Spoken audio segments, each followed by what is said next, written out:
Alright, so this is phase one. There's going to be some more added to this, and I'm missing a couple of tools, but just basically a breakdown of how I use the Milwaukee packouts. I am going to find a way to go ahead and get rid of all this and put it into two of those, and then mount my power tools over here, you know, back towards the back over there, maybe even, so that this whole space here remains open and free versus just a little path through or something like that. So here we go, just basically a rundown of everything.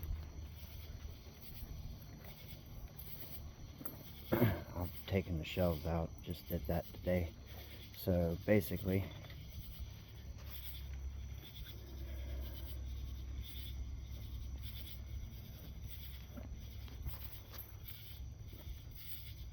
I've got them all labeled. I'll go a little more, kind of give you an idea here how I did it. Started at the back and worked my way to the front. Did it at the back, worked at the front. Same here. It's got up to 35.5.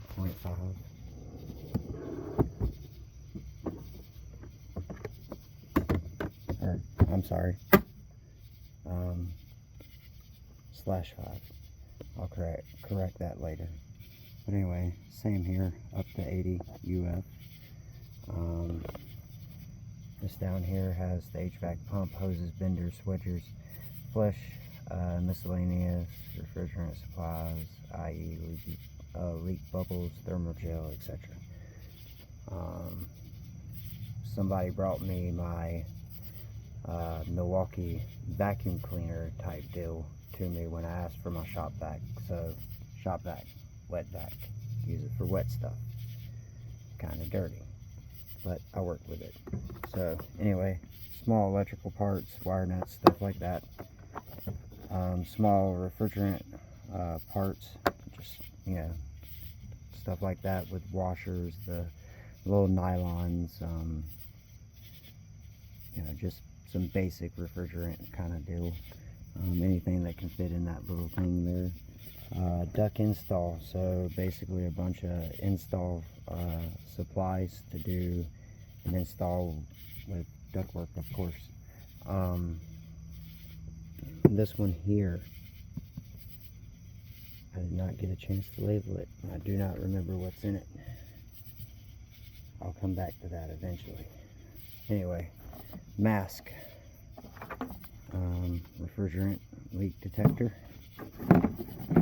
nitrogen right there, scale, some mats to put down, extra hose. I don't know if you can really see, but I got my torches back there, extra bottles of acetylene, a chair, just because, you know, charging refrigeration can take a little while sometimes. You gotta wait 15 minutes for everything to stabilize. Moving to the front.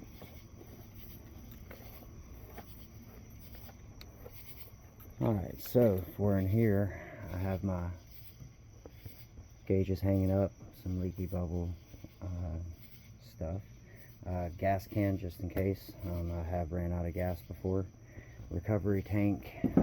These are just bags and stuff to kind of hold on to. In case I need to just grab a couple of items, I can just toss it into one of these bags and roll out, versus taking, you know, that big bag or that bucket or, you know, anything crazy like that. Anyway, this is the back side. That has all my, you know, caulk gun, caulk, all that good stuff, silicone, liquid nail, coil cleaner, wasp spray, so on and so forth. And here I have my masonry bits, hole saws, SDS bits. And this one I have my blades, finish nails, wood tools, etc. Basically anything for carpentry. Power tools, inspection camera, mini sawzall, etc. Mostly like the smaller items, and they'll probably end up going over here, and a lot of this will go into these boxes. It's just kind of late, and I'm kind of done messing with it for right now. Larger power tools like big sawzall, you know, nail gun, finish nailer, you know, stuff like that. I got my duck install and my, you know, duck work kind of bucket here. Saves me a lot of time, don't have to keep coming up and down. I grab my little PVC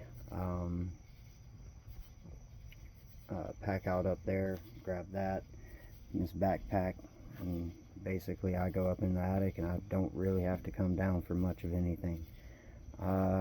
That's my bucket for doing maintenances as far as washing the coils, washing the unit overall. Pump up sprayer, eventually going to get the like the NU coil cleaning gun. Right now just don't have the money to do it. A lot of these tools are mine, materials, the jobs. Transfer pump for water. Basically just a bunch of tools that would be needed for both service and install in there. Let's see, my ladder is strapped up. I also have my levels strapped up in there as well. I also have a T-square that's supposed to be in here. I'll be putting that in tomorrow once I figure out what my son did with it. I also have this here, just kind of hanging up there. The idea is if you don't need the whole thing, you can actually just break off enough what you need, cut it off, and keep rolling, and basically have it spinning from here.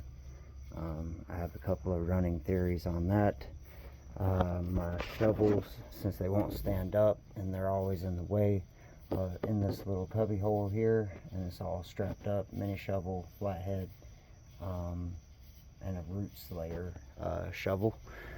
Okay, up here, fan motor parts, you know, spare parts out of old fan motors and stuff like that, in case you lose any nuts or anything like that. The screw that holds the blade on, you know, sometimes things happen. Replacement motors up here, got whips on top, got a set of copper here. If I need to get to any of this, all this is kind of removable by, you know, a bunch of straps. So anyway, moving down, we have gas stuff, more gas stuff, and also filters for my Milwaukee vacuums. This one here, you know, I get tired of getting on my hands and knees after an install and having to clean up the floor, so I just bought this, you know, as a joke. But it actually comes in handy. I put on here, you know, it's the helper's broom. I have this for, you know, blowing out dryer vents after cleanings, or, you know, blowing out the filter of the duct machine after doing a duct cleaning. Blowing out in here where it gets nice and dusty and dirty and stuff. Blowing leaves out of the unit for the condenser coil and stuff like that. It just comes in real good handy. Sometimes I've actually even carried a weed eater because it's hard to get to some units. Sometimes people let their yards get overgrown, and, you know, sometimes they can't help it, and we're not there to judge it, we're just there to fix things. Anyway, moving on, down here we have a heat gun, 2 pumps, condensation pumps, some stands for, you know, elevation in a pan, some pookie and a brush, drain pan, tablets, also some plumbing stuff in there, some more plumbing rings and stuff like that to repair faucets, stuff like that, float switches, tubing for the pumps. Then when you come down here, we got some nails, you know, if I have to put a platform down or something. Got this little thing, but I also have a digital way of making sure that the cuts are at the perfect angle. Sorry. That goes to my ladder up here, but it mostly just gets in the way, so I just have it here in case I can use it. It may come in handy down the road, might as well keep it on there. Spare plenum box, all 4 pieces. Extra fan motors just because there wasn't enough room up there. Also behind here I have a bunch of PEX connections, shark bite connections, PEX tool. I have 2 of those, extra cutters, extra glue, primer. hangers, you know, basic stuff like that. Let's see. And here's just a bunch of electrical stuff and mostly empty. I need to restock it. That's for dryer vent cleanings. If I don't have the machine, I can at least run it through there and then use my blower here to get rid of it. So basically that's the rundown. It's not a very thorough one. If you want a more thorough one, I will do one, but right now it's pretty late and I gotta get these shelves in here to take them back to the shop, get my stuff put back in. Eventually I'm going to put a charging station in here, and like I said, I'm going to put my power tools to where they're easily accessible, but also put those items, you know, mostly the bottom shelf and that middle shelf, I could clear those two and put them into the two boxes that are currently holding power tools, the top box and the bottom box there. Other than that, that's pretty much it. Hope you enjoyed the video.